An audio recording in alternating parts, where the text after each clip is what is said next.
You definitely don't want a big glass. Just get a little small cup of orange juice. It's just like a piece of candy. All right. So again, I think that was the National Portrait Gallery. I'm not sure, but yeah, there you go. That is where they were today, and they were heckled again by Republic. Congratulations, Duchess of Impact. 300 videos, 2.6 million views, and 12.8 thousand subscribers. So I saw that today. I just so happened to take a look at some of the statistics, which, you know, as a content creator, I tend to do that sometime. And I didn't realize it. I don't know. For some reason, it seems like Duchess of Impact has only been on for a few months, and I am sure it has been over a year now. But that is outstanding. And quietly, and yet very discreetly, and with little fanfare, crossed over the 300 video mark. So that is pretty cool. Love it. So there you go.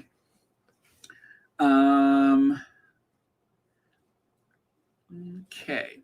And right there, you can see Duchess of Impact, 12.8K subscribers and 300 videos. So that's just a little sample of the analytics. Very, very cool. And by the way, there was a posting today. You can see right there where it says premiere. So if you guys want some good, clean information without any of the other fanfare, like me reminding people who once slept rough with a black man, you could always go there for the latest information. So very, very cool. Yet another Sussex friendly platform that you can subscribe to. But yeah, that's great. 12,800 subscribers, 300 videos. So that's about a year's work right there, 300 videos. Okay, and right there you can see not much has changed. Still in love, still together, still happy, whether it's the Invictus game or whether it's the LA Lakers, they are still doing their thing. Now, the hair revolution. For some reason, those trolls, those royal rodents, they have lost their ever-loving mind about Megan's hair. Megan's look, Megan's this, Megan that. Um, Megan is just living her best life in California. Um, I just want to remind people that Megan has worn her hair down before, right? You all know that. And of course, Megan doesn't usually go for the ultra glam look, but if she chose to do so, I'm telling you, she has quite a palette to work with. She has quite a clean slate to be creative with her appearance. The light does not disagree with her at all. With a bunch of makeup or without, Megan always looks amazing. So there you have it for the haters, the hate watchers. If you guys are watching right now, I just want you guys to know you better be glad that Megan is not the person that needs to look that glamorous all the time, because if she was, I'm telling you, it would give certain people in certain places a fit. She has been downplaying her looks for quite some time. She's not a superficial person. She's not attention seeking, as people love to say. But for whatever reason, someone who has made appearances only a handful of times in the public is spoken about all day, every day, by several networks and several publications. Megan is the moment. Oh, we got a prayer from the official chaplain of Royal Sussex. Jacqueline Squash says, hello, Baron, moderators, and Squatty family. Praying for our Squatty family member, Church Nellie, and Dr. Shola, and Royal Sussex family. I'm sorry, our Sussex family. There you go. Mom Doria, and all of God's people everywhere. In Jesus Christ's mighty name. Thank you so much, Jacqueline, for that. That is beautiful. I feel like a warmth has enveloped me. Thank you so much for that. Always. The official chaplain of Royal Sussex, Jacqueline Squash. Thank you. Okay. Can someone also tell me if Katie Girl was with Willie Boy at 5 a.m. service yesterday morning? I don't remember seeing her, just Willie Boy. I don't know. I think William laid a reef or something. No, he didn't lay a reef. What did he do? The 5 a.m. service. Oh, was that? I don't know what day that was. Whatever day it was, they were trying to create this contrast to the Sussexes living their best life. So either way, I don't know. I have not seen any pictures of her. Yeah, for some reason, I haven't seen much of her at all, which is interesting because they're always putting her face up in everybody else's. But also, this was after the Sussexes left from Narnia. Meghan did a public service announcement. And of course, that is the very same look that she had for that occasion. And because I thought it was absolutely gorgeous, I had to take a couple of screenshots. But yeah, there's Meghan with the golden background looking amazing as per usual. So I like when a person can do up and down their look whenever they choose to. And it just makes it that much more special. I mean, but let's face it, Meghan was going on a date night with her husband, and they were taking the staff at the Archwell to a basketball game as well. So it was a perfect time to get a little posh, if you will. She looked amazing, casual yet smart. So very cool to our Duchess. And again, just a reminder, if she wants to go glam, she will do so. And fortunately for those people who get caught up in their feelings across the pond with their insecurity, fortunately for them, they don't get a lot of that. Oh, Venetian plaster. Okay. Venetian plaster. Let's take a look at that again. Oh, sorry, I passed it up. Yes, and they do live in a what do you call it? A Italian style home. So yeah, that makes sense. Very, very nice. I love that. Very cool. Good eye, Lauren. Good eye. Okay, thank you very much. All right, and so lastly, oh, there you go. Again, that is our Duchess looking just as regal with one of those reimagined images. Here you go. This is what I was talking about. Maureen Callahan, Meet Meghan 2.0. The rebranded carefree Duchess now says she doesn't hold grudges or care that she's missing a once in a lifetime coronation. The only question is, who's buying it? Okay, I'm hearing a little toxicity oozing out of somebody's pores. And then here, moment giggling Meghan swerves Prince Harry's advance as he leans in for a kiss, then grimaces as pair flash up on big screen at basketball game. So there's that, right? And all this was yesterday, by the way, and I'm sure I missed quite a few others. And this is the fail. The people that are in a legal battle with Harry. Harry and Meghan head home after a night at basketball game. Sussexes return to their LA mansion. Oh, wait a minute. I don't see the price. When did they stop saying how much the house costs? I don't see the price. Huh. Okay. And then over here, lip reader, word exchange, blah, blah, blah. I don't care about that. And I ain't done yet. Megan playful turn down and Harry comedy grimace. Body language experts break down flirty moment. Duke leans in to kiss Duchess at LA basketball game. And then over here, take in fashion tips from Harry. Megan, wait a minute, from Harry.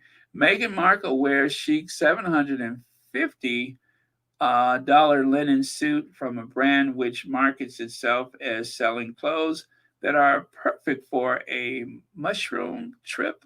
Mushroom trip? Oh, okay, they're being offensive. As the couple steps out. Uh, okay, whatever. But yeah, so they seems to. Oh, and then there was this one. Yes, Sarah Vine. Megan's startling new look reveals who she really was all along, a highly ambitious woman who knows what she wants and is determined to get it, writes Sarah Vine. Boy, I tell you, they sure got a lot out of that hairstyle, didn't they? They got a lot out of this hairstyle. When I saw it, I just thought, oh boy, she looks pretty. But they got a lot out of that hairstyle. I'm in the wrong work. Okay, but anyway, you guys, forget about that. Royal photographer Alexei Lubermersky on why the British are more fun to photograph than Americans. I will argue against that, but okay.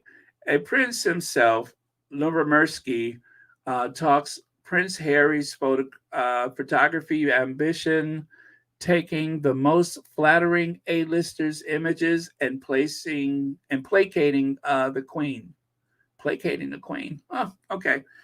I think he's talking about Camilla, maybe. Oh God, I don't want to get used to that. Every time they look at each other, I almost felt awkward. I kept thinking, this is so intimate. Should I even be here for this? Being around them was very intoxicating. Well, that is how he felt about photographing the Sussexes. Their very tactile nature and the rather smoldering looks that they gave one another um, was something that the camera seemed to enjoy, and obviously the photographer. So, this is the very famous photographer who took those engagement photos. And he also, I think he took some photos after the wedding. Yeah, I think he took photos after the wedding, maybe.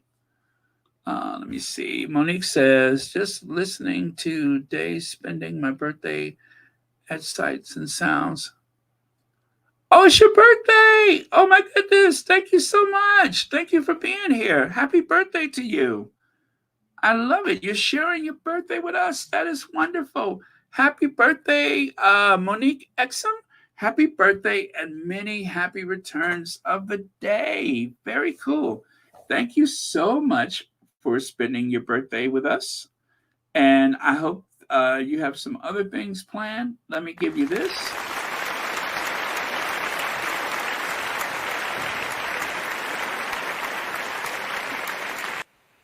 Ah, very cool. Thank you so much. And happy birthday to you. Okay. All right, let me continue here. And right there. While the rest of the press pack was kept at arm's length, he spent hours with them. I'm cheesy, and I love taking pictures of people in love. I asked if being a prince changed the dynamic between himself and the royal couple. And yeah, I hope I'm saying that right. Lubermersky laughs and says, no, 7 times in a row, it's not like there's a secret handshake between princes. We're not Masons. So, in case you guys don't know, Lubermersky himself is a prince. His father was or is Polish, and his mother is from, oh gosh, someplace in South America. Peruvian. His mother is Peruvian and English. So he's got a lot of things going on with him. So he's a little of this, a little of that. But the most interesting thing about his heritage is that his father is a Polish prince, and so is he. So he is a descendant of a Polish royal family. And to me, and by the way, that's a photo of him at the Sussex wedding. This is my favorite thing about him is the fact that he's the one who took the famous raindrop photo of the Sussexes. Yes, Alexei Lubomirsky actually took that famous photo. And if you ask me, this is the best photo that he's ever taken of anybody ever, ever. And anyway, thank you, Lubomirsky, for making our faves look so enchanting.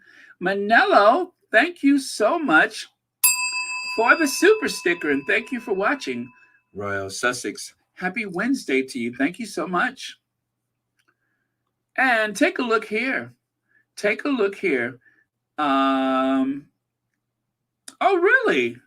Nope. His mother Peruvian and English, and his father Polish. This is the Sussexes' first time in the rain. They were on the Oceania tour, and if you thought that couldn't get any more adorable, I don't know who took that photo, by the way, but I know he took the photo with the diamonds falling from the sky. How beautiful. Okay.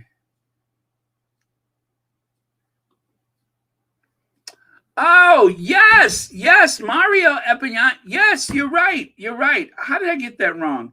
You're right. It was Hussein that took that photo. Sorry about that. Yep, you're right. You're right. And I'm certain that you're right. Thank you so much for correcting me. I almost forgot, but you are so right. He did the other photos. He didn't do that one. You're right. So, I guess I should skip the whole part that I was going to share, but it's so petty, I can't do it. I am going to proceed. All right, so there is our Harry. There's young Harry. Harry always knows how to protect, the women in his life. And there he is holding the umbrella for his great grandmother and his grandma. Isn't that sweet? I mean, he's just a young man, and all of those people around, and he's the one holding the umbrella. You got to love it. And then, of course, there's this. They keep trying to redo that magic moment. They keep trying to own it and make it their own. There's Will and Kate trying to live up to the Sussex standards, but they just can't do it. They just can't. They don't have it in them. They're not capable. There's no there there. So why bother? Stop trying to be something that you're not.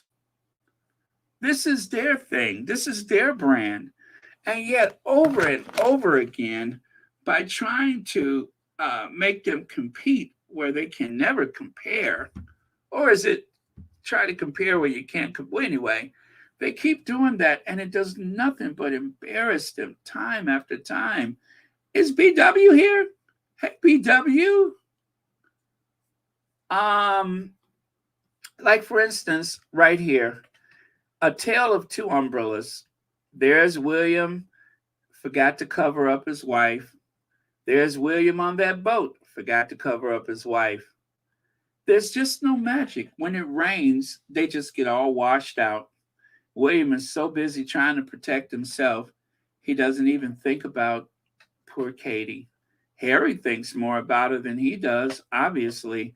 Now, I have tried to find that image for a better quality image, but it came from I think it's a French magazine, and you just can't seem to find it anywhere. I have searched and searched online.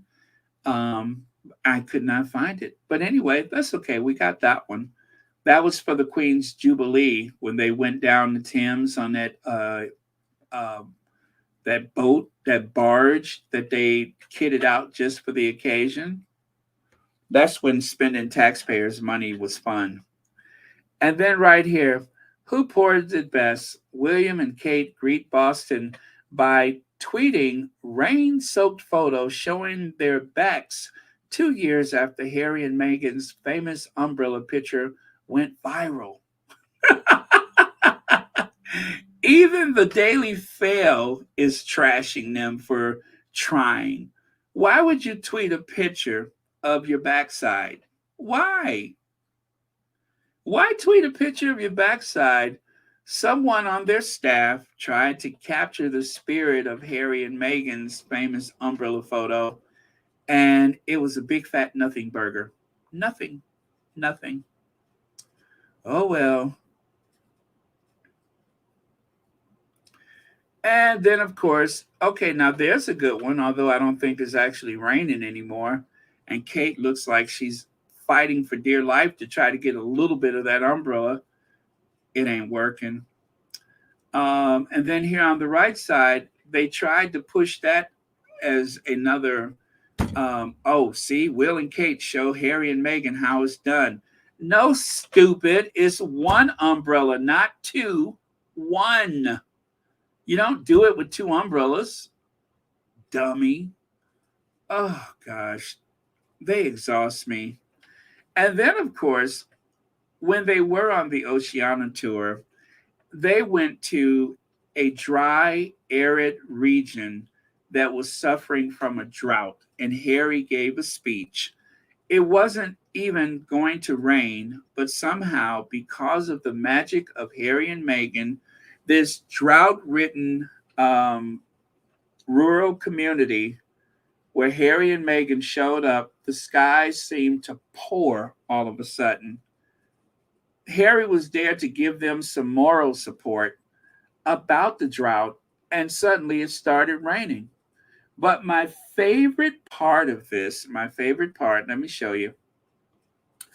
After announcing that their baby is on the way, Prince Harry and Meghan Markle touched down in Australia to kick off a tour that will include visits to Fiji, Tonga, New Zealand, and the second stop on their travel includes a trip to Dubo, where they visit a farm. So this is where Meghan brought the homemade banana bread that she made herself, right? Remember that? Well, when they were met with pouring rain, Prince Harry still delivered his speech as scheduled, and thankfully it all turned out just fine because he had his wife by his side. Instead of letting her husband get soaked while giving his speech or taking an umbrella from someone else, Markle decided to share her umbrella with her husband. They're all smiles despite the weather. In fact, the rain was welcome in Dubo, where it has been plagued by drought for 2 years. You guys, 2 years of drought, 2 years of drought until the Sussexes showed up.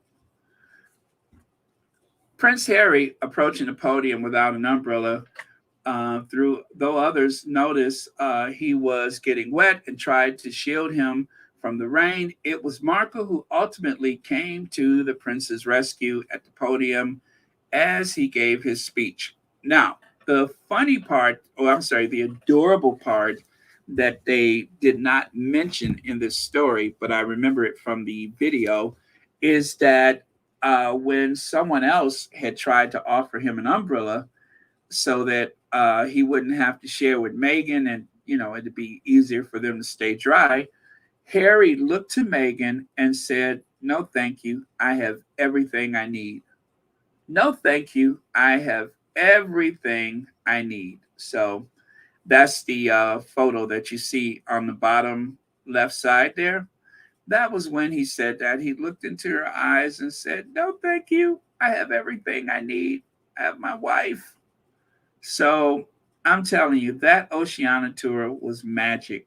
Unfortunately, you know how it played back in the UK. And that was not something that the rest of those jealous invertebrate reptilian inbreds were going to take lightly. They seemed to take exception to their love and popularity. So, Peter Hunt. Peter Hunt trolls the tabloid media. He trolls the royal family and anything to do with the with certain people. And so I think I have to change my deodorant. Well, apparently people have been coming for him. Peter drips venom from, I'm sorry, Peter drips venom from every pore of his body. Was he sacked in disgrace or something?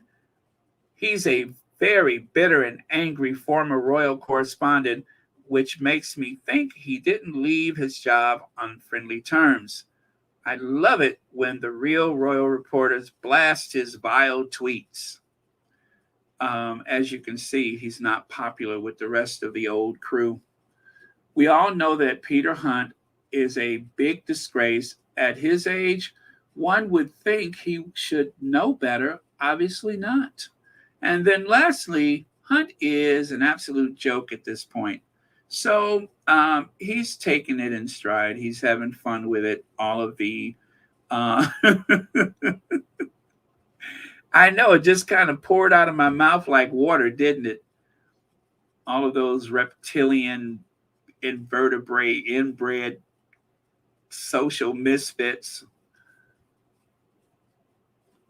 Okay. All right, you guys, this is going to haunt your dreams, but I had to do it. So someone posted this photo. I said, get out. They don't have dolls, do they? Well, apparently they do.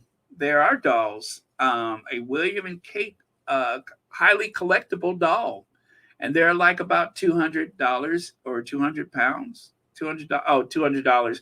Yeah, $199.95, and you could have one too.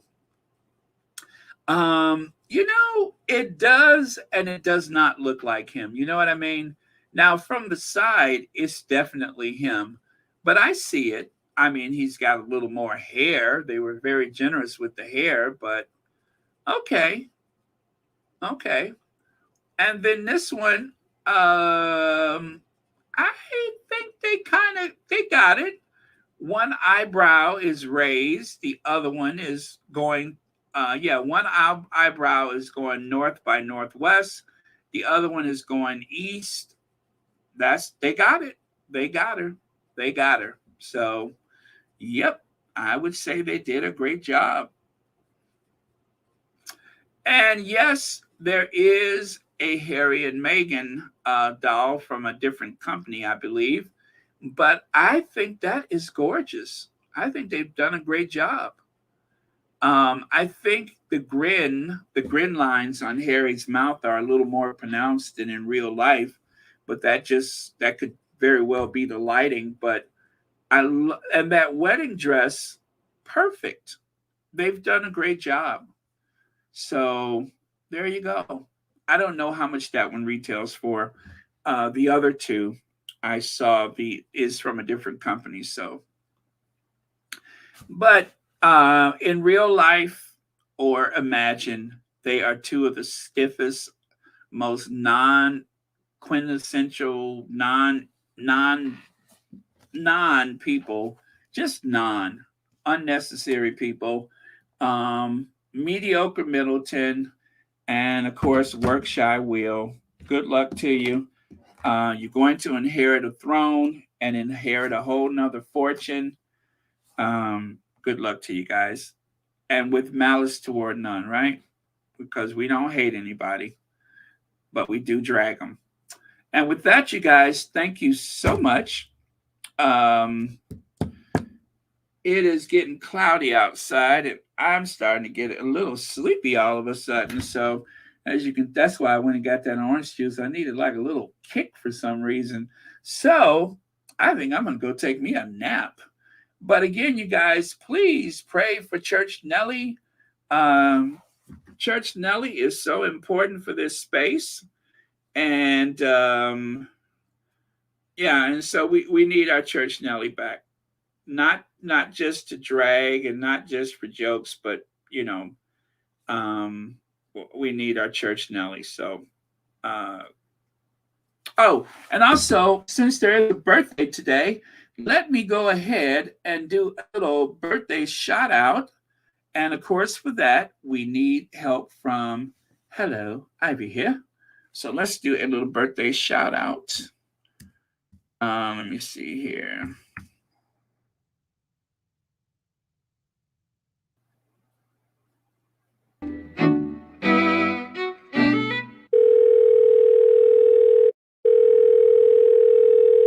Hello, Ivy here. Hello, Ivy. Girl, the Duchess of Sussex won. Meet me at the Royal Sussex party. George Nelly's gonna be there. All right, Ivy out.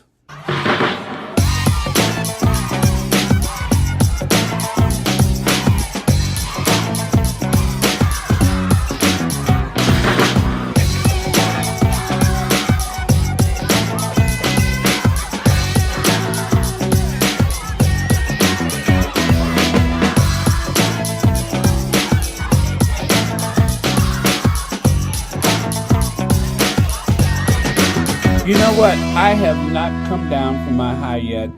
As you know. All right. And with that, you guys, I believe Anne is on. So if you guys want to go over to the Duchess of Success, Anne is on streaming as we speak. So go ahead and pile in over there. And I will see you guys tomorrow. Love you guys. Love you, Church Nelly. Get well soon. And also, the last word of the day is, there we go. Get well soon, Nelly. That works for me. Perfect. Thank you so much, official Lauren Brown.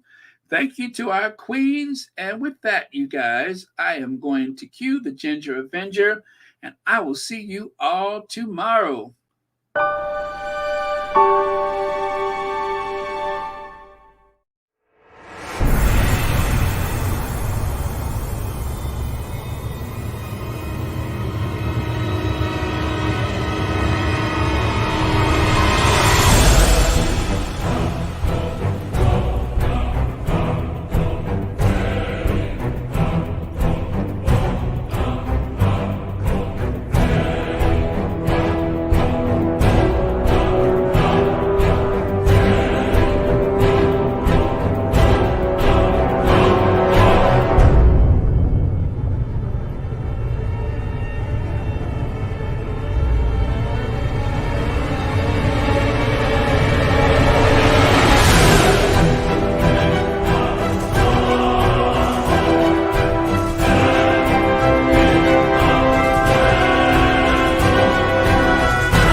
Okay, you guys, off to Anne's. I will see you all tomorrow. Love you guys.